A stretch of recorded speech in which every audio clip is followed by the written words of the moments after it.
اسی رمضان سے قبل ہی یعنی 15 شعبان سے جنات کا بہت زیادہ سلسلہ شروع ہو گیا۔ ہوا یہ کہ جنات کی ترتیب ہے کہ وہ اپنی شادیاں یا اپنی تقریبات رمضان سے پہلے ختم کر دیتے ہیں۔ نیک صالح جنات رمضان المبارک میں اکثر غاروں میں چلے جاتے ہیں یا تنہائیاں تلاش کرتے ہیں۔ کچھ اس طرح اسی رمضان سے پہلے بھی ہوا۔ 15 شعبان کو میرے پاس میرے پرانے احباب حاجی صاحب باورچی بابا عبدالسلام جن اور ان کے ساتھ صحابی بابا بھی تھے، اور اس مرتبہ ان کے ساتھ فوقانی جن بھی تھے۔ حضرات تشریف لائے، ان کے لیے میں نے کچھ کھانے پینے کا انتظام کیا۔ بہت خوش ہوئے۔ باتوں ہی باتوں میں ان کی آمد کا پتہ چلا کہ وہ کس لیے یہاں آئے تھے۔ تو اس سے پہلے کہ وہ بات کرتے، فوقانی جن ثانی نے، جس کو فوقانی ثانی کہتے ہیں، نے اپنے آنے کا مقصد بیان کیا۔ کہنے لگے کہ سب سے پہلے میں جب آپ سے ہو کر گیا تو راستے میں نے ایک واقعہ دیکھا۔ ایک بہت بڑا طاقتور جن یعنی دیو تھا، جس نے ایک بہت بڑے محل، ایک جو کہ رئیس تھا، اس پر قبضہ کیا ہوا تھا۔ اس کے قبضے کا انداز یہ تھا کہ گھر میں گھر کے مکین رہ رہے تھے، لیکن اس نے انہیں چین و سکون سے نہیں رہنے دیا۔ کبھی گھر کے کسی گوشے میں آگ لگا دیتا، کبھی ان کے بچوں کو بیمار کر دیتا، اور کبھی ان کے اندر جھگڑے کی کیفیت پیدا کر دیتا۔ وہ بیچارے ہر وقت کسی نہ کسی مصیبت اور کسی نہ کسی پریشانی اور کسی نہ کسی مشکل میں مبتلا رہتے، اور یہ مشکلات ایسی تھیں جو نہ ختم ہونے والی تھیں۔ بہت علاج معالجے، بہت ادویات تدابیر کر چکے تھے۔ چونکہ مال و دولت بہت زیادہ تھی، انہوں نے اس علاج اور چھٹکارے کے لیے بہت تدابیریں کیں، لیکن کوئی تدبیر کارگر نہیں ہوئی تھی۔ اگر وقتی طور پر کوئی فائدہ بھی ہوتا تھا تو وہ دیو پھر سے کوئی ایسی حرکت کرتا، پھر سے مسائل پیدا ہو جاتے۔ فوقانی ثانی کہنے لگا، مجھے اس گھر پر ترس آیا، کیونکہ وہ مالدار تو تھے لیکن ساتھ نیک بھی تھے۔ بہت کم ایسے ہوتے ہیں جن کے پاس مال بھی ہو اور ساتھ عبادت، تلاوت، تسبیح، ذکر، صدقات، خیرات بھی ہوں۔ میں اس گھر کے اس کونے میں اتر گیا۔ میں نے اپنے ارد گرد حصار کر لیا، کیونکہ جہاں وہ دیو جین تھا وہاں بہت بڑا عامل بھی تھا، اور اس کے عملیات کی ہر چیز میں کوئی نہ کوئی ایسی ترکیب اور تدبیر ہوتی کہ وہ جن و انسان کو حرکت نہیں کرنے دیتا تھا۔ اس کی ہر چیز میں شیطانیت تھی، اس کی ہر مسئلے میں کوئی نہ کوئی مصیبت تھی۔ میں کچھ دن تو ایک کونے میں رہا، اور کچھ دنوں کے بعد میں نے سوچا مجھے اس کے لیے کیا کرنا چاہیے۔ سوچتے سوچتے آخرکار میں ایک نتیجے پر پہنچا، اور وہ نتیجہ یہ تھا کہ میں خود جا کر اس سے بات کروں، چونکہ میرے پاس طاقتور حصار تھا، اور اس طاقتور حصار کو مجھے یقین تھا کہ وہ نہیں توڑ سکے گا۔ مجھے یقین تھا کہ وہ حصار مضبوط ہوگا، اور اس حصار میں کامیاب ہوں گا۔ لہٰذا اسی حصار کی وجہ سے میں اس دیو کے سامنے آیا، اور اس دیو کے سامنے آ کر میں نے اسے چیلنج کیا۔ میں چھوٹا، وہ بڑا۔ مجھے بظاہر سمجھ آئی کہ میں اس کے ساتھ کیسے جھگڑا کر سکوں گا۔ ہم فوقانی ثانی کی یہ باتیں سن رہے، میرے ساتھ صحابی بابا عبدالسلام باورچی جن حاجی صاحب بھی موجود تھے، لیکن اس دوران مجھے احساس ہوا کہ عبدالسلام نے اچانک ہی اس کی بات پر ناگواری کا احساس کیا۔ میں نے آنکھ کے اشارے سے اسے روک دیا، اس بات پر کہ اسے بات کرنے دو۔ اس نے اپنی بات جاری رکھی، لیکن اس دوران میں نے اس سے پوچھا کہ تم نے حصار کیا؟ تو وہ کہنے لگا کہ دراصل میں نے جو حصار کیا تھا وہ ایک عمل کا کیا تھا۔ میں نے اپنے ارد گرد صرف اور صرف لفظ کہف پڑھا تھا، جو سورۃ کہف کا لفظ ہے، صرف وہی پڑھا تھا، اور میں نے اس کو سانس روک کر حد سے زیادہ پڑھا تھا، اور حد سے زیادہ پڑھنے پر اس کی تاثیر مجھے ملی، اور میں اس تاثیر کو بہت زیادہ تلاش کرتا۔ مجھے اس لفظ کہف کی بہت زیادہ تاثیر ملی، کیونکہ لفظ کہف کی تاثیر سے میں واقف تھا۔ اس کے اندر بہت طاقت اور قوت ہے، اور اس کی تاثیر حد سے زیادہ قوت والی ہے۔ میں نے اپنے آپ کو لفظ کہف کے حصار کیا، اور لفظ کہف کے حصار کرنے کے بعد میں دیو کے سامنے گیا، اور اچانک اپنے سامنے مجھ چھوٹے سے جن کو دیکھ کر بہت حیران ہوا، اور اس کی حیرانی واقعی قابل دید تھی۔ اس کی حیرانی میں بہت زیادہ مجھے احساس ہوا کہ میں چھوٹا ہوں اور وہ بہت بڑا ہے، اور اس کی طاقت بہت زیادہ ہے، اس کی قوت بہت زیادہ ہے۔ پہلے تو میں نے اپنے آپ کو محسوس کیا کہ میں نے یہ کام کر کے غلطی کی، لیکن پھر مجھے قرآن کے اس لفظ کہف پر بہت زیادہ یقین تھا۔ اس یقین کی بدولت میں نے اس کو چیلنج کیا، تو آخر اس مسلمان گھرانے کو کیوں تنگ کر رہا ہے؟ اس کا قصور کیا ہے؟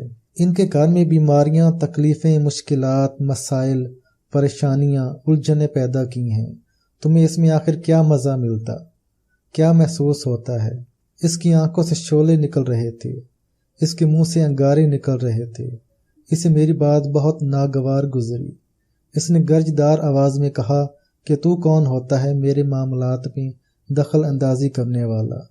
مجھے یہ گھر اچھا لگتا ہے، گھر والے اچھے لگتے ہیں، اس گھر پر میری حکومت ہوگی، اس گھر پر میرا راج ہے، اور میں ہمیشہ دن رات اسی گھر میں رہوں گا، اور میں نے ان گھر والوں کو ہمیشہ اپنے ساتھ رکھنا ہے اور اپنے غلامی میں رکھنا ہے۔ وہ کہتا جا رہا تھا، میں سنتا جا رہا تھا۔ اس کے بول بول میں تیر تھے جو زہر کے بجھے ہوئے تھے۔ اس کے اندر ایک نفرت تھی، اس کے اندر ایک بغاوت تھی، اس کے اندر بغض اور کینہ کی سخت بدبو تھی۔ انہوں نے مجھے اجاڑا، میں انہیں اجاڑ دوں گا۔ فقانی ثانی ایک لمحے کے لیے ٹھہر گیا۔ اس نے ہم سب کو ایک گہری نظر سے دیکھا اور گہری نظر سے دیکھنے کے بعد کہنے لگا کہ میرے پاس کچھ نہیں تھا، بس آپ حضرات کی صحبت تھی اور لفظ کہف کی طاقت تھی، اور میں لفظ کہف مسلسل پڑھ رہا تھا اور اس کی باتوں کو خاموشی سے سن رہا تھا۔ وہ کہنے لگا، سال ہر سال سے میں اس گھر میں ہوں۔ اس سے پہلے یہاں ساتھ ہی ایک بہت بڑا برگد کا درخت تھا۔ اس برگد کے درخت میں میرا قیام تھا، میری ساری فیملی وہاں رہتی تھی۔ ان لوگوں نے وہ جگہ خرید لی اور برگد کے درخت کو کاٹ دیا، گھر اجڑ گیا۔ میں اپنی فیملی کو لے کر قریب ہی ویرانہ میں وہاں منتقل ہو گیا۔ انہوں نے اس جگہ کو اپنی حویلی میں شامل کر لیا۔ یہ خوش و خرم رہنے لگے، مجھے تکلیف پہنچی۔ جن لوگوں نے مجھے ویران کیا اور بے آباد کیا، وہ خود خوشحال اور سکھی کیسے رہ سکتے ہیں؟ بس یہ چیز تھی جس نے مجھے اس کے خلاف انتقام لینے کے لیے کہا۔ اب دن رات میرا یہی کام ہے، اور میں ان کو ذلیل کروں گا، خوار کروں گا، پریشان کروں گا۔ میرے دل میں ان کے لیے نفرتیں ہی نفرتیں ہیں، اور میرے دل میں ان کے لیے سدا کی بیزاریاں ہیں۔ میں کبھی بھی ان کو معاف نہیں کروں گا۔ وہ کہتا جا رہا تھا، اس کی آنکھوں سے شعلے، اس کے منہ کے انگارے اور بڑے ہوئے، اس کی نفرت کے تیر جو کہ زہر میں بجھے ہوئے تھے اور زیادہ نکلنا شروع ہوئے۔ مجھے ایک بات کا احساس ہوا کہ میں محفوظ ہوں۔ وہ اب تک مجھے جلا چکا ہوتا، مجھے صفحہ ہستی سے مٹا چکا ہوتا، لیکن وہ ایسا نہ کر پایا۔ اس دوران میں نے محسوس کیا کہ یہ باتوں ہی باتوں کچھ عمل بھی کر رہا تھا اور انگلی کو بار بار حرکت دے رہا تھا۔ میں اس کے چہرے کو پڑھ رہا تھا۔ جہاں اس کی غیظ و غضب کی آوازیں بڑھ رہی تھیں، وہاں اس کے چہرے کے تغیرات بتا رہے تھے کہ اسے اس عمل میں ناکامی ہو رہی ہے۔ میرے اندر خوشی کی لہر بڑھ رہی تھی۔ میں ایک اعتماد اور اطمینان کی کیفیتوں میں آگے نکل گیا تھا، اور مجھے احساس ہوا کہ میں بہت مطمئن ہوں، محفوظ ہوں، اور اس چیز کا حصار میں نے کر کے اپنے آپ کو محفوظ کر لیا ہے۔ میں اسی حفاظت کی کیفیت میں اس کی باتیں سن رہا تھا جب وہ اپنی باتیں کرتے کرتے شاید خود ہی اکتا گیا تھا۔ مجھ سے بولا، اب بولو تم کیوں آئے؟ میں نے کہا، مجھ سے سوال نہ کرو، یہ سوال تم اپنی ذات سے کرو، تم یہاں کیوں ہو؟ میری اس بات پر اس کا غصہ، اس کی آگ اور زیادہ بھڑک اٹھی۔ کہنے لگا، تم کون ہوتے ہو مجھ سے پوچھنے والے؟ پھر خود ہی کہنے لگا، تمہارے ارد گرد میں محسوس کر رہا ہوں اصحاب کہف کھڑے ہیں، پہرا دے رہے ہیں، اور ان کا کتا ہے جس کا منہ اتنا بڑا ہے کہ وہ پہاڑ کو بھی نگل جائے، اور وہ منہ کھولے کھڑا میری طرف دیکھ رہا ہے۔ اگر میں نے تیرا کوئی برا چاہا تو وہ مجھے نگل جائے گا۔ میں تجھے کچھ کہہ نہیں سکتا، میں بے بس ہوں، میں تجھے نہیں چھوڑوں گا۔ آخر وہ خود ہی بول پڑا، لیکن مجھے تجھ پر غصہ ہے، میں موقع کی تلاش میں رہوں گا، تجھے نہیں چھوڑوں گا۔ میں مسکرایا، میری مسکراہٹ سے اس کا غصہ اور بڑھنے لگا، لیکن اب وہ بولا نہیں۔ اب میرے بولنے کا وقت تھا، تو میں نے اس سے کہا کہ سب سے پہلا سوال تو یہ ہے، تو نے انسانیت کو بہت زیادہ پریشان کرنے کا ایک مشن اپنے سر لیا ہوا ہے، آخر تو اس مشن کو کب چھوڑے گا؟ دوسرا، تو یہ نہ سمجھ کہ اب میں یہاں سے چلا جاؤں گا۔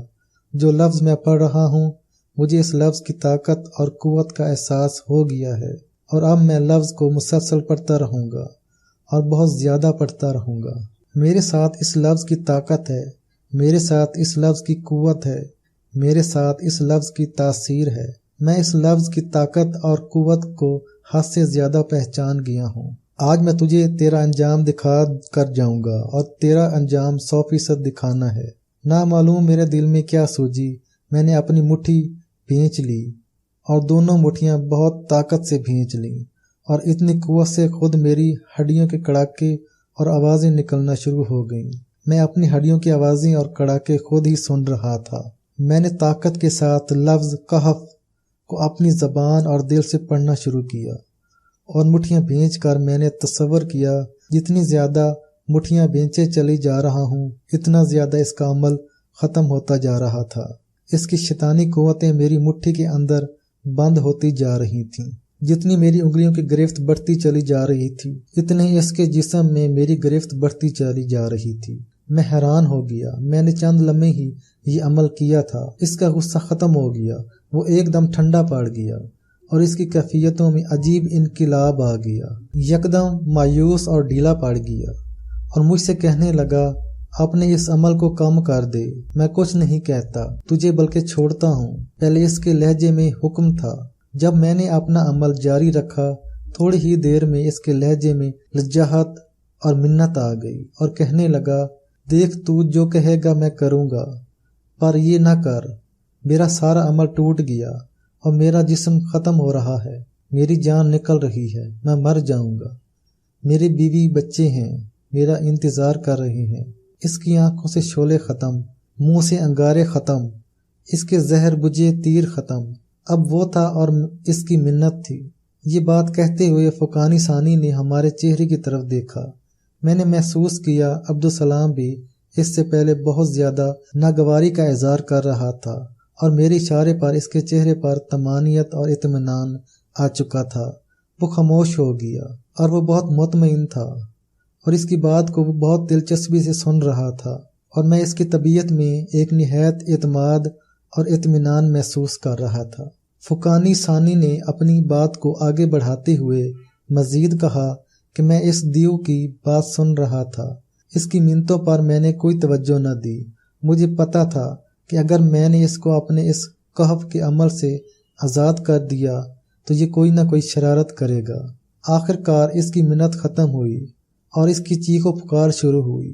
اس کا شور، اس کا واویلا، اس کی ہائے ہائے بہت زیادہ بڑھنے لگی۔ اس نے کہا، مجھ سے جو قسم لیتا ہے لے لے، مجھ سے جو عہد لیتا ہے لے لے۔ یہ میرے سامنے اصحاب کہف کو ہٹا دے، اور ان کے کتے کے منہ کو بند کر دے، اور جو عمل تو کر رہا ہے عمل چھوڑ دے۔ تیرے عمل سے میرا جسم پگھلا جا رہا ہے، اور میں ختم ہو رہا ہوں۔ میں دوڑ نہیں سکتا۔ میرے چاروں طرف اصحاب کہف کا پہرا ہے، اور اگر میں دوڑنے کی کوشش کرتا ہوں تو سامنے ان کے کتے کا منہ کھلا اس کی ہیبت واقعی مجھے نکل لے گی۔ مجھے اس پر ترس آنا شروع ہوا۔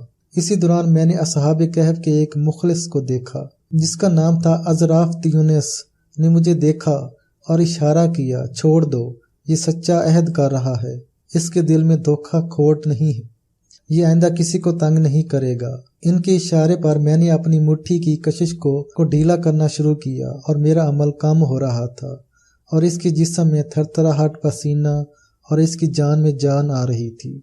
میں نے عمل ختم کیا، وہ نیچے گر گیا، بہت دیر تک پڑا سانس لیتا رہا۔ اس کی آنکھیں پھٹی ہوئی تھیں، اسے کچھ محسوس نہیں ہو رہا تھا۔ آخر کار وہ اٹھا اور میرے قدموں میں پڑ گیا، کہنے لگا، میں تجھ سے بہت بڑا تھا، میرے سامنے بڑے بڑے جنات انسان آئے، بڑے بڑے عامل جنات آئے، اور بڑے بڑے انسان عامل آئے، میں نے سب کو راکھ بنا دیا۔ جب بہت سوں کو بھگا دیا اور خود بہت سوں کو میں نے برباد کر دیا، لیکن تو پہلا جن ہے جس نے مجھے کمزور کر دیا، برباد کر دیا، مایوس کر دیا، بے ہتھیار کر دیا۔ میرے سارے گر، عمل، ہتھیار تو نے چھین لیے تھے، مجھے کسی قابل نہ رکھا۔ میری زندگی کا ایک ایک پل تو نے ویران کر دیا۔ مجھ سے کہنے لگا کہ یہ عمل تو مجھے دے سکتا ہے۔ میں نے کہا، اگر یہی عمل میں نے تجھے دے دیا تو پھر میرے پاس باقی رہا کیا؟ لہٰذا اب تو جا یہاں سے، اور اپنے گھر چلا جا۔ ان نیک لوگوں کی حویلی کو ویران نہ کر، ان کی زندگی میں مال دولت خوشیاں ہیں، اس لیے کہ وہ نیک اعمال کرتے ہیں، اور تو نے ان کی زندگی کو اجیرن کر دیا تھا۔ تھوڑی ہی دیر ہوئی وہ اس حویلی سے چلا گیا۔ میں اس واقعے سے اتنا خوش ہوں، اور یہ واقعہ آپ کو اس لیے سنا رہا ہوں کہ میں نے لفظ کہف کی طاقت کو آزمایا۔